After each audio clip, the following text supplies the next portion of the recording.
கோவில்பட்டியில் பள்ளி மாணவர்களுக்கான மாநில அளவிலான யோகா போட்டி 800க்கும் மேற்பட்ட பள்ளி மாணவ மாணவிகள் பங்கேற்று யோகாசனங்களை செய்து அசத்தினர்.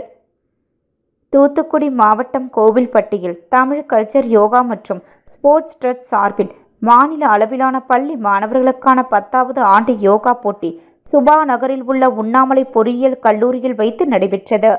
இதில் மதுரை, விருதுநகர், திருநெல்வேலி, பெரம்பலூர், தூத்துக்குடி, தென்காசி, நாகர்கோவில் உள்ளிட்ட பல்வேறு மாவட்டங்களில் இருந்து 800க்கும் மேற்பட்ட பள்ளி மாணவர்கள் இந்த யோகா போட்டியில் கலந்து கொண்டனர். மொத்தம் 14 பிரிவுகளில் நடைபெற்ற இந்த யோகா போட்டியில் ஆர்வமுடன் மாணவ மாணவிகள் கலந்து கொண்டு பல்வேறு யோகாசனங்களை செய்து காண்பித்து அசத்தினர். புள்ளிகளின் அடிப்படையில் ஒட்டுமொத்த சாம்பியன் பட்டத்தை விஜய கரிசல்குளம் மகாத்மா காந்தி நடுநிலைப்பள்ளி, சாத்தூரை சேர்ந்த சன் இந்தியா மெட்ரிக் பள்ளி மற்றும் KCAD மெட்ரிக் பள்ளி ஆகியவை பகிர்ந்து கொண்டன.